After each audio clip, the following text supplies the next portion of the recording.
Share বাজারে দুই প্রতিষ্ঠানের শেয়ারে কারসাজির ঘটনায় Bangladesh securities and exchange commission ১৬ ব্যক্তিকে মোট ১৩৪ কোটি টাকা জরিমানা করেছে। এর মধ্যে ওরিয়ন ইনফিউশনের শেয়ার কারসাজিতে ৬৩ কোটি টাকা এবং বাংলাদেশ ফাইন্যান্সের শেয়ার কারসাজিতে ৭১ কোটি টাকা জরিমানা করা হয়েছে।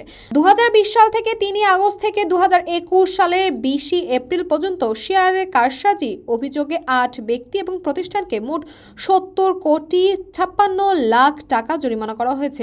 অভিযুক্তদের মধ্যে আছে সামির সেকেন্দার, আবু সাদাত, মোহাম্মদ সায়েম, আনিকা ফারহিন, মাহির সেকেন্দার, আফরা চৌধুরী এবং আব্দুল্লাহ মবিন মোল্লা।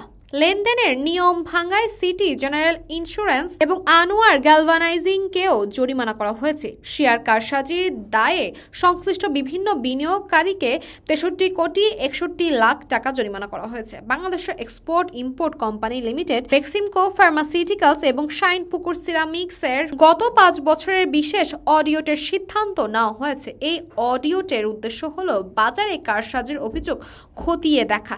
এই সিদ্ধান্ত পুঁজিবাজারে শৃঙ্খলা ফিরিয়ে আনার একটি গুরুত্বপূর্ণ পদক্ষেপ। বিএসইসি বাজারে শেয়ার কারসাজি বন্ধে দৃঢ় ভূমিকা নিচ্ছে এবং অভিযুক্তদের বিরুদ্ধে কঠোর ব্যবস্থা গ্রহণ করে বিনিয়োগকারীদের স্বার্থ রক্ষা করেছে। এই ধরনের পদক্ষেপ পুঁজিবাজারের সচ্ছলতা এবং আস্থার পরিবেশ তৈরি করবে। তবে বিনিয়োগকারীদের সতর্ক থাকা এবং বাজার পরিস্থিতি বিশ্লেষণ করে বিনিয়োগের সিদ্ধান্ত নেওয়া গুরুত্বপূর্ণ। তাসপিয়া তাবাসসুম, এই সময়, ঢাকা।